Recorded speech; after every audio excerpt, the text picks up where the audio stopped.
नागपुर में रहने वाले शुक्ला जी के परिवार में उनकी पत्नी मीनू, बेटा विभोर और पूरे घर की लाडली मीनाक्षी थी। शुक्ला जी अनुशासन प्रिय और सख्त स्वभाव के व्यक्ति थे, जबकि मीनू उतनी ही शांत और सरल स्वभाव की। जब कभी बच्चों को डांटती तो बच्चे हंसते और कहते, माँ कम से कम गुस्सा तो अच्छे से किया करो, ऐसे भी कौन गुस्सा करता है। मीनू मुस्कुराकर शांत हो जाती। एक दिन शुक्ला जी के घर पर, मीनाक्षी कल तुम्हारी मौसी और मौसा जी आने वाले हैं, फिर तो बड़ा मजा आएगा। माँ संजना मौसी से मिले बहुत दिन हो गए। हाँ, तुझे बिगाड़ने में उसका भी तो हाथ है। कितने दिनों के लिए आ रही है मौसी? 2-3 दिन रुकेगी। तेरे मौसा सरल भाई साहब की कोई मीटिंग है यहाँ पर। दूसरे दिन संजना और सरल घर पर आ जाते हैं। सब बैठे बातें कर रहे होते हैं। संजना मीनाक्षी से, अब तो तुम्हारी बीए की परीक्षाएं समाप्त हो गई हैं, आगे क्या करने का इरादा है? अभी कुछ डिसाइड नहीं किया है भैया। ऑफिस की मीटिंग के साथ साथ मैं एक दूसरे काम से भी आया हूँ। हाँ सरल बाबू बताइए, क्या बात है? भैया हम दोनों ने मीनाक्षी के लिए एक लड़का देखा है। अरे ये तो बड़ी अच्छी बात है। कहाँ है लड़का और क्या करता है? भैया मेरे ही विभाग में काम करता है। बड़ा ही अच्छे स्वभाव का है और बहुत ही सज्जन है। 1 साल पहले उसकी पोस्टिंग कानपुर में हुई है। हाँ जीजा जी, बड़ा ही अच्छा लड़का है, मुझे तो बहुत पसंद है। सीधा साधा और बड़ा ही सज्जन संस्कारी है। माँ बाप का इकलौता बेटा है, सरकारी नौकरी है, दिल्ली में अपना मकान है, 1 साल से हमारे पड़ोस में रह रहा है। हमने हर तरीके से उसे जांच परख रखा है और फिर ऑफिस में भी कोई गलत आदत नहीं है उसकी। वहाँ तो सरल के सामने ही रहता है। ये तो बड़ी अच्छी बात है संजना। अच्छा वर मिलना आजकल इतना आसान नहीं होता है। संजना अपने फोन में लड़के की फोटो दिखाती है। अगर लड़का आपको पसंद आता है तो अगले हफ्ते उसके माँ बाप कानपुर आने वाले हैं, तो मैं उनसे अपनी मीनाक्षी के बारे में बात करूंगी। भावेश की फोटो घर में सबको पसंद आती है। संजना और सरल पर शुक्ला जी और मीनू को पूरा भरोसा था, क्योंकि संजना ने बचपन में मीनाक्षी को अपनी गोद में पाला था। 2 दिनों बाद संजना और सरल वापस कानपुर लौट जाते हैं। वहां जाकर संजना भावेश के माता पिता से मीनाक्षी के लिए बात करती है। संजना जी, अब आपके घर की बेटी है तो ज्यादा डरने की तो कोई बात नहीं होगी, वरना आजकल की लड़कियों का तो पता ही है आपको। भाभी जी आप बिल्कुल फिक्र मत कीजिए, अगर आप कहीं तो मैं दीदी जीजा जी को बुला लेती हूँ, आप लोगों का भी मिलना हो जाएगा। मीनाक्षी और भावेश भी एक दूसरे से मिल लेंगे। हाँ ये सही रहेगा। संजना मीनू को फोन करती है। दीदी बधाई हो, भावेश के माँ पापा से बात हो गई है, उन्हें हमारी मीनाक्षी की फोटो भी पसंद आ गई है, वो लोग आपसे मिलना चाहते हैं। मैं तुम्हारे जीजा जी से बात करके तुम्हें फोन करती हूँ। 2 दिनों बाद ही शर्मा जी का पूरा परिवार कानपुर पहुंच जाता है, जहां उनकी मुलाकात भावेश और उसके परिवार से होती है। भावेश की माँ मीनाक्षी से, पढ़ाई लिखाई तो ठीक है बेटा, पर ये बताओ घर का काम कर लेती हो या नहीं? जी कर लेती हूँ आंटी। देखो भाई, मेरे भावेश को अलग अलग तरह का खाना खाने का बहुत शौक है, इसलिए हम सबसे पहले यही चाहते हैं कि हमारी बहू को खाना बनाना अच्छे से आता हो। भाभी जी सांझ को आज क्या, आज का सारा खाना मीनाक्षी ने बनाया है और हमारी मीनाक्षी को तो खाना बनाने का शौक है। इसके खाने की तारीफ अब मैं अपने मुंह से क्या करूं, आप खुद खाएंगे तो आपको पता चल जाएगा। अच्छा, अगर खाना बनाना आता है तो तुम हमारे एक एग्जाम में पास हो जाओगी, और दूसरी चीज, हमें बहू से नौकरी नहीं करानी। अगर तुम्हारे मन में नौकरी करने का विचार है तो तुम अभी बता दो, क्योंकि मैं नहीं चाहती कि कल को बेटा बहू अपनी अपनी नौकरी की वजह से अलग अलग शहरों में रहें, क्योंकि आजकल तो लड़कियों का भी ट्रांसफर कर दिया जाता है, और वैसे भी मेरे लड़के की सरकारी नौकरी है, किसी चीज की कमी नहीं है। जो लड़की भी इसकी पत्नी बनेगी, राज करेगी वो तो। काफी देर तक दोनों परिवारों के बीच बातचीत का सिलसिला चलता रहा। खाने के बाद भावेश और मीनाक्षी को संजना कुछ देर के लिए टेरेस पर भेज देती है। लेकिन भावेश की माँ 5 मिनट बाद ही भावेश को नीचे बुला लेती है। सबके जाने के बाद मीनू संजना से कहती है, लड़का तो बहुत अच्छा है, सच में शांत और सरल है, लेकिन उसकी माँ वो बड़ी तेज है। कितने सवाल पूछ रही थी, और तुमने देखा उसने मीनाक्षी और भावेश को आपस में बातें भी नहीं करने दी। अरे दीदी, उसकी माँ से क्या करना है, लड़का तो हीरा है हीरा, ज्यादा मत सोचो, मन पक्का कर लो। और वैसे भी मीनाक्षी को रहना तो भावेश के साथ ही है। ससुराल कितने दिन रहेगी, हमारी मीनाक्षी निभा लेगी, आप फिक्र मत करो। अगले दिन शर्मा जी अपने परिवार के साथ नागपुर वापस चले जाते हैं और दूसरे दिन ही संजना का फोन आता है। बधाई हो दीदी, भावेश के परिवार को हमारी मीनाक्षी पसंद है और वो लोग अगले संडे को ही नागपुर जाकर सगाई करना चाहते हैं। बधाई हो, तुम्हें भी बधाई हो। जीजा जी कहाँ है? हाँ संजना, बधाई हो तुम्हें। जीजा जी बधाई नहीं, मैं तो अपनी पसंद का महंगा वाला सूट लूंगी। हाँ भला तुम्हें आज तक किसी चीज के लिए मना किया है जो आज करूंगा? सब कुछ तो तुम्हारा है। सब बहुत खुश थे, लेकिन मीनू की खुशी कुछ फीकी सी थी जो मीनाक्षी को नजर आ रही थी। वो जानती थी कि मीनू भावेश की माँ के व्यवहार को लेकर परेशान है। मीनाक्षी माँ के पास जाती है और उन्हें गले लगाते हुए कहती है, माँ आप चिंता क्यों करती हैं? जो होगा अच्छा होगा। और क्या आपको मुझ पर और अपने दिए हुए संस्कारों पर विश्वास नहीं है? मीनू प्यार से मीनाक्षी के चेहरे पर हाथ फिराते हुए, विश्वास पूरा है बेटा, फिर भी तू मेरे कलेजे का टुकड़ा है ना, इसलिए मन उदास है।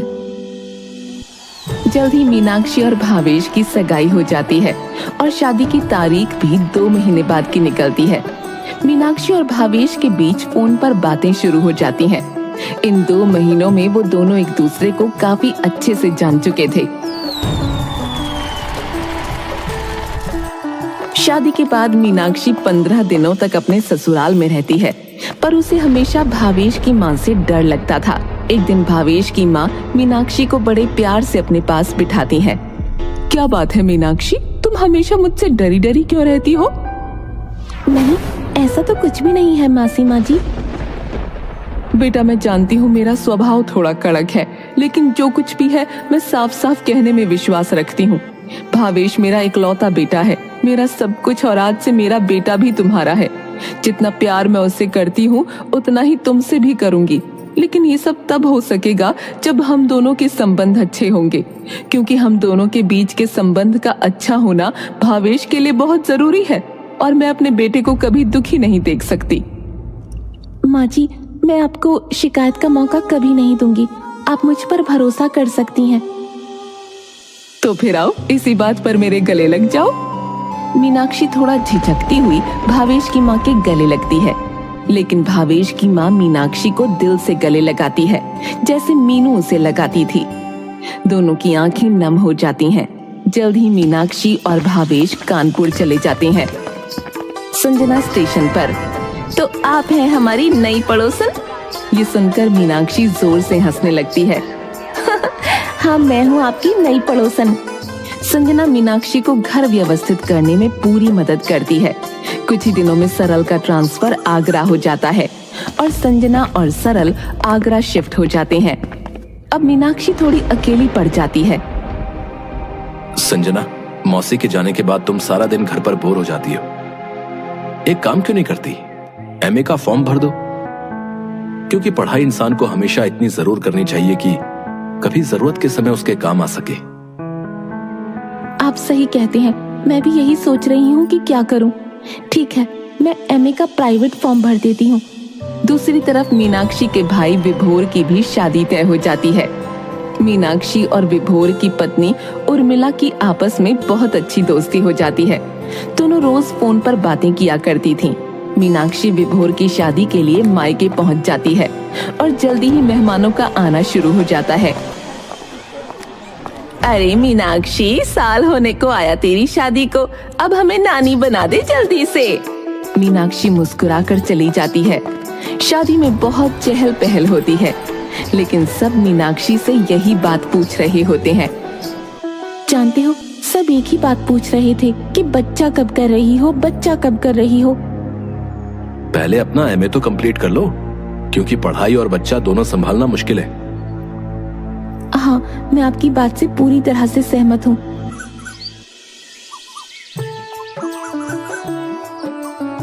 एक महीने बाद उर्मिला फोन पर, दीदी आप बुआ बनने वाली हो। भाभी आपने तो आज मेरा दिन बना दिया, मैं बहुत खुश हूँ भाभी। मीनाक्षी बुआ बनने के नाम से ही चहक रही थी और हर 1.5-2 महीने पर नागपुर का चक्कर लगाती। जल्दी ही वो एक प्यारे से भतीजे की बुआ बन जाती है। फंक्शन में सब इकट्ठा होते हैं। मीनाक्षी तू कब तक ऐसी सूनी गोद लेकर घूमेगी? एमए के फाइनल एग्जाम्स हो जाएं, फंक्शन खत्म होने के बाद। मीनाक्षी देख, तेरी भाभी को साल भर भी नहीं हुआ और उसने मुझे दादी बना दिया। अब तू भी मुझे नानी बनने का सुख दे दे। माँ मेरे फाइनल एग्जाम्स हैं और भावेश भी यही चाहते हैं। ठीक है, जैसा ठीक लगे, पर ज्यादा देर करना अच्छी बात नहीं है। भतीजे के होने के बाद मीनाक्षी हर महीने उसके साथ खेलने के लिए 2-4 दिन का समय निकालकर नागपुर चली जाया करती थी और भावेश भी उसे कभी नहीं रोकता। जल्द ही मीनाक्षी के फाइनल एग्जाम्स की डेट आ गई। मीनाक्षी, एग्जाम की डेट आ गई है, तुम्हें पढ़ाई पर पूरा ध्यान देना होगा। हाँ, अब मैं सब छोड़कर सिर्फ एग्जाम्स की तैयारी करूंगी। जल्दी ही मीनाक्षी का रिजल्ट भी आ जाता है और वो अच्छे नंबरों से पास हो जाती है। विभोर फोन पर, मीनाक्षी तुम फिर से बुआ बनने वाली हो? सच में भैया, इस बार मुझे भतीजी चाहिए। वो तो ठीक है, पर मुझे मामा कब बना रही हो भाई? क्या भैया, अब आप भी शुरू हो गए। मैं फिर से बुआ बनने वाली हूँ। बधाई हो बुआ जी, लेकिन आपने हमारे बारे में क्या सोचा है? मैं बुआ बनूंगी और आप फूफा। अब तो तुम्हारे फाइनल एग्जाम खत्म हो गए हैं, इसलिए मैं 1 महीने के लिए नागपुर जाऊंगी। फिर हमारी फैमिली प्लानिंग का क्या होगा? हाँ, मीनाक्षी मुस्कुराने लगती है।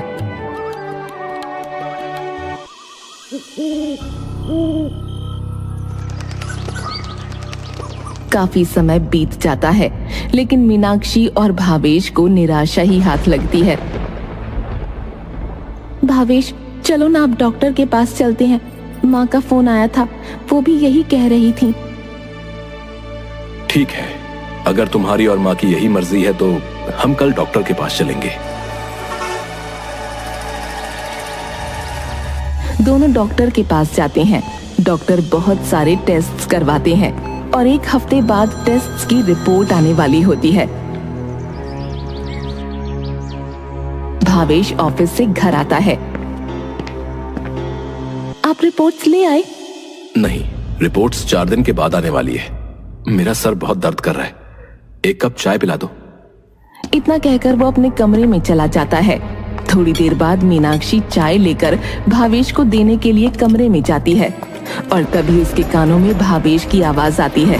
वो गुस्से में बात कर रहा होता है।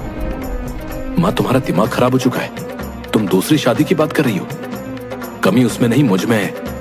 अगर शादी करनी है तो उसकी दूसरी शादी कर दो। आपने मुझसे झूठ क्यों बोला? भगवान ने हमारी किस्मत में जो लिखा है वो होके रहेगा। तभी विभोर का फोन आता है। मीनाक्षी, तुम्हारी भतीजी हुई है। भैया, आज आपकी आवाज में खुशी क्यों नहीं है? ऐसा कुछ भी नहीं है, मैं तो खुश हूँ। वहाँ सब ठीक तो है ना? हाँ, सब ठीक है, बस तू यहाँ नहीं है ना, इसलिए मन उदास है। जल्दी आजा। क्या हुआ विभोर भैया, बेटी होने से दुखी है?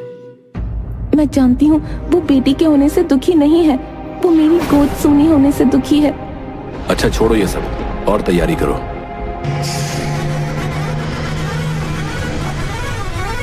जल्दी मीनाक्षी और भावेश नागपुर पहुंच जाते हैं। इस बार मीनाक्षी के चेहरे पर हमेशा की तरह रौनक नहीं थी। वो बच्चों के साथ खेलती मुस्कुराती, पर कहीं ना कहीं एक खालीपन दिखता। मीनाक्षी, क्या बात है? तुम्हारे मन में कुछ चल रहा है? मुझे बताओ। कुछ भी तो नहीं भाभी, सब ठीक है। उर्मिला मीनाक्षी का हाथ अपने हाथों में लेती है। सच सच बताओ, क्या बात है तुम्हें? मेरी कसम। मीनाक्षी रोने लगती है। भाभी, मैं कभी माँ नहीं बन सकती। तुम तुम ये क्या कह रही हो? ईश्वर की यही मर्जी है। वो उठकर चली जाती है। अब मीनाक्षी नागपुर आती तो लंबे समय तक रुकती। भावेश भी उसे कुछ नहीं कहता। कुछ दिनों बाद पता चलता है कि उर्मिला फिर से मां बनने वाली है। भाभी, मां का फोन आया था। क्या मैंने जो सुना वो सच है? हाँ मीनाक्षी, सच है। पर आप इतनी उदास होकर क्यों बोल रही हैं? आपकी तबीयत तो ठीक है? नहीं, बच्चा नहीं चाहती। ऐसा क्यों भाभी?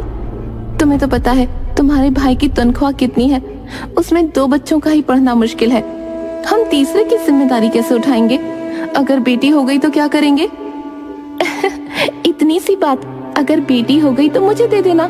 पर आप मुस्कुराती रहा करो, ज्यादा अच्छी लगती हो। तुम सच कह रही हो? अरे भाभी, मैं तो मजाक कर रही थी। मैं तुम्हें थोड़ी देर में फोन करती हूँ। उर्मिला फोन रख देती है और मीनाक्षी अपने काम में व्यस्त हो जाती है। कुछ देर बाद ही विभोर का फोन आता है। मीनाक्षी, उर्मिला ने जो कहा वो बिल्कुल सही है। अगर तुम्हें और भावेश जी को कोई आपत्ति ना हो तो हमें भी इसमें कोई आपत्ति नहीं है। भैया, आप क्या बात कर रहे हैं? उर्मिला ने मुझे सब कुछ बता दिया है। बच्चा यहाँ पले या तुम्हारी गोद में, दोनों जगह ही सुरक्षित रहेगा। भैया, क्या आप सच कह रहे हैं? आप और भाभी बच्चा मुझे देंगे? हाँ मीनाक्षी, तुम भावेश जी से बात कर लो।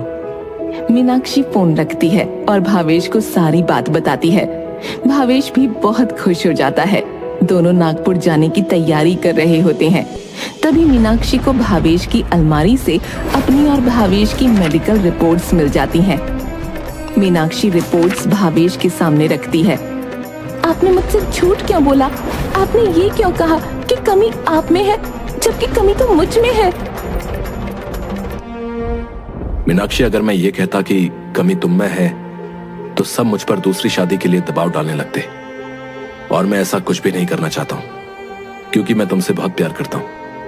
इसलिए मुझे यही उचित लगा और तुम्हें आज मुझसे वादा करना होगा कि तुम इस बारे में कभी किसी को कुछ नहीं कहोगी।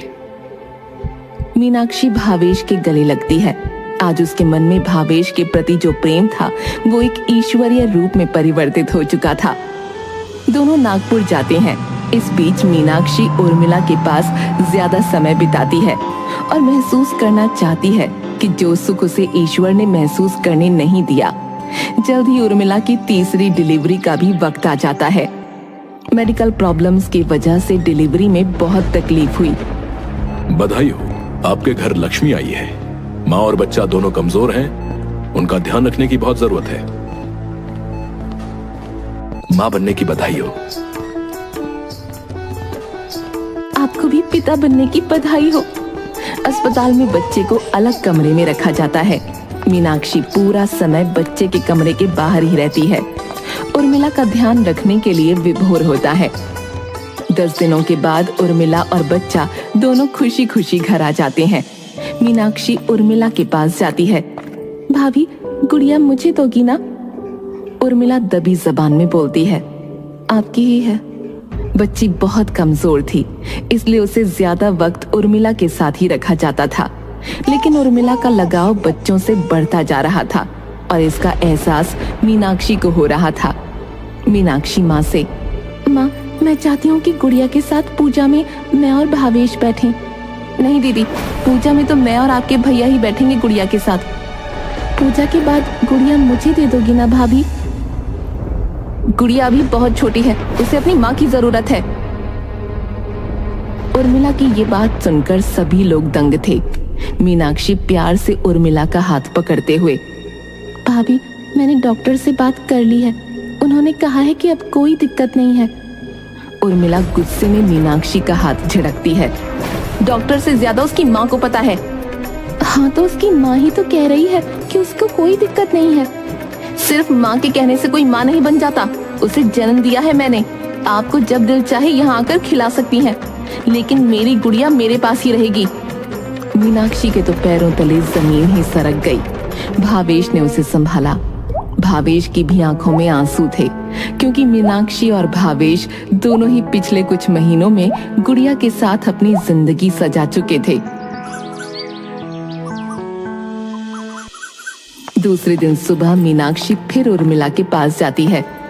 भाभी, आप बताइए कि हम गुड़िया को कब ले जा सकते हैं? कभी नहीं।